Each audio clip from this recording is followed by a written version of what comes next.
Film शुरू होती है, हम एक कहानी के हीरो को देखते हैं जिसका नाम जॉन। उनका घर जंगल के बीचों बीच था। जॉन बड़े आराम से बैठा हुआ था। अचानक उसको एक आवाज सुनाई दी। उसने जब पीछे मुड़ के देखा तो होश उड़ गए, क्योंकि वहाँ कुछ बुरे लोगों का ग्रुप था जो कि इन लोगों के दुश्मन थे। इसलिए जॉन उठकर अपने घर की तरफ भाग जाता है। इसी टाइम घर में सो रहे जॉन के डैड भी थे। दुश्मनी की आवाजें सुन लेते हैं। हाल का जायजा लेते ही जैसे उन लोगों ने बाहर देखा, क्योंकि वो घबरा गए, क्योंकि दुश्मन लोग इनके घर की तरफ ही आ रहे थे। तब तक जॉन भी घर आ गया, क्योंकि दोनों बाप बेटा बिल्कुल टाइम जाया किए बगैर सामान पैक करते हैं और पीछे वाले दरवाजे से निकल जाते हैं। उन्होंने जॉन की वाइफ को भी साथ ले लिया, जिसकी हालत बहुत खराब थी, क्योंकि एक बीमार की वजह से वो बहुत जख्मी थी। क्योंकि जॉन की डैडी को अंदाजा हो गया था, क्योंकि वो ज्यादा दूर तक नहीं भाग पाएंगे, क्योंकि उसकी बहू से भी भागा नहीं जा रहा था। इस मुश्किल को देखते हुए जॉन के डैड और वाइफ को एक गड्ढे जैसे बॉक्स में छुपा दिया, जो जगह बहुत गंदी थी, पर छुपना भी मजबूरी था। जिसके बाद डैड फिर एक रॉड जैसी चीज लेकर हमलावरों का सामना करने लगा। डैड अकेले थे, वो जाकर उनसे भिड़ गए।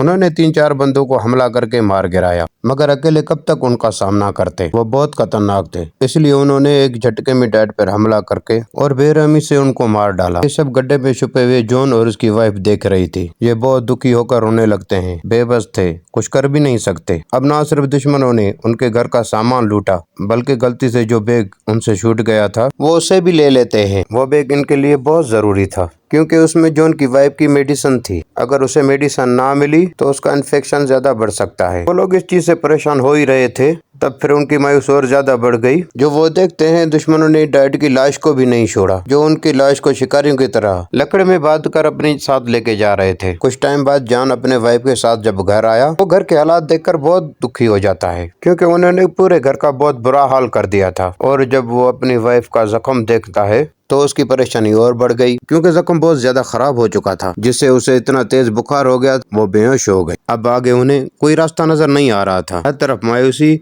और मौत दिखाई दे रही थी। लेकिन इस मुश्किल घड़ी में जॉन हिम्मत करता है। वो आसपास से लकड़ियां जमा करके सबसे पहले गिरती हुई झोपड़ी को ठीक करता है, क्योंकि अंदर उसकी वाइफ थी और इनका ये घर था। फिर अपनी वाइफ के पीने के लिए पानी छोड़कर दुश्मनों का सामना करने के लिए निकल जाता है, ताकि अपना बैग वापस ले सके। अब ये सर्दियों का मौसम था। दुश्मनों ने उनके सारे गर्म कपड़े भी ले लिए थे। इस टाइम जॉन ने शर्ट और टी शर्ट पहनी हुई थी, जिस वजह ठंड में वो कांप रहा था और धीरे धीरे आगे बढ़ रहा था। और तो एक सर्दी थी, ऊपर से उसने खाया पिया नहीं था, इसलिए कमजोरी की वजह से वो नीचे ही गिर पड़ा। वो लगभग हार मानने वाला था कि तभी उसे सामने एक छोटा बच्चा नजर आया। जॉन को बच्चे की शक्ल में एक नई उम्मीद नजर आई और हिम्मत करके एक बार फिर खड़ा हुआ और बच्चे के पीछे आने लगता है। बच्चे ने जैसे जॉन को देखा वो डर कर भागने लगता है। वो भी बच्चे के पीछे तेजी से भागने लगा। बच्चे का घर पास में ही था और वो अंदर जाते ही दरवाजे को बंद कर देता है। जॉन ने भी अपना फुल जोर लगा के दरवाजा तोड़ा और वो घर के अंदर आ गया। देखा कि घर में एक बुजुर्ग आदमी है, जिसके पास जाकर छोटा बच्चा जाके लेट गया। वो दोनों भी ठंड से बहुत कांप रहे थे। साथ उन्हें जॉन से डर भी लग रहा था कि कहीं हमें ये नुकसान ना पहुंचा दे। लेकिन जॉन का मकसद यहाँ से गर्म कपड़े लेना था, जो कि चुपचाप यहाँ से उठाकर चला जाता है। वो फिर दुश्मनों के निशानों का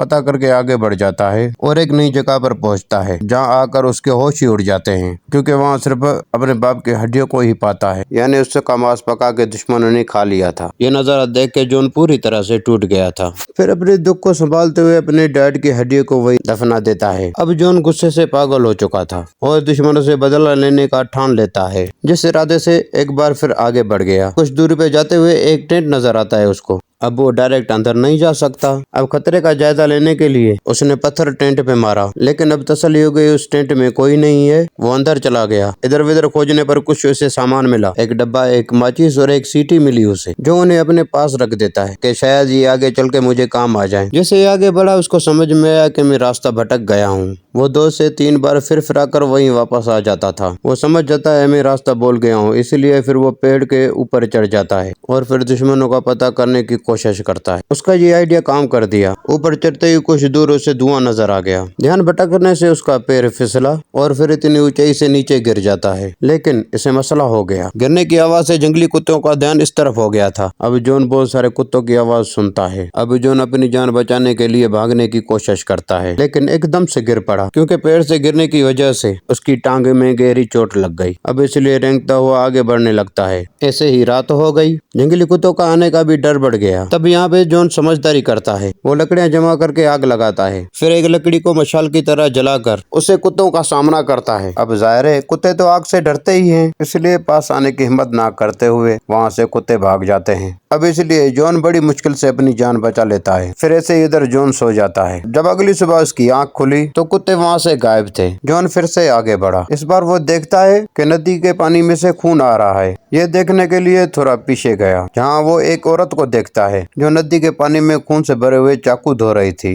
अब जॉन समझदारी करता है। वो ऐसे उसके पास नहीं चला जाता, वो छुपकर उस पर नजर रखता है। जैसे ही औरत वहाँ से जाती है, जॉन भी पत्थर लेके उसका पीछा करता है। ये औरत दरअसल दुश्मनों की बहन थी। ऐसे ही पीछा करते करते दुश्मनों के अड्डे पे पहुंच गया, लेकिन जॉन देखता है अभी सिर्फ औरत थी वहाँ पे। वो मौके का फायदा उठाकर अंदर आने लगा। तभी उसकी नजर नीचे तारों के साथ घंटियों पे पड़ती है, इसलिए वो धीरे धीरे अंदर आ गया। तभी उसकी नजर अपनी बैग पर भी पड़ जाती है, मगर ये क्या, उसने जब बैग चेक किया तो सारी दवाइयाँ गायब थी। अब जॉन जल्दी से घर में अंदर गया। वो हर जगह दवाइयाँ ढूंढने लगता है, लेकिन वो इस बात से अनजान था कि औरत ने मुझे देख लिया है कि अब वो उसी की तरफ आ रही थी। पीछे से आकर जॉन पर हमला कर देती है। उसने भी जवाबी हमला किया कि उस दोनों में हाथापाई शुरू हो गई। अब भले ही जॉन ने कुछ ना खाने पीने की वजह से कमजोरी थी, लेकिन वो अभी भी ताकतवर था। वो औरत पे भारी पड़ता है, फिर पास में पत्थर उठाकर उसके सर में दे मारता है, जिसमें औरत की जान चली जाती है। औरत का खात्मा करने के बाद वो अलमारियों में दवाई ढूंढने लगा। तब उसका ध्यान बाहर गया। वो देखता है कि दुश्मन लौटकर वापस आ गए हैं, इसलिए वो जल्दी से खून साफ करता है और लड़ाई के सारे सबूत मिटा देता है, ताकि ऐसे लगे जैसे यहाँ पे कुछ हुआ ही ना हो। औरत की लाश को फिर ठिकाने लगाने के लिए वो छुपा के घसीट के लाश को बाहर लेके आया।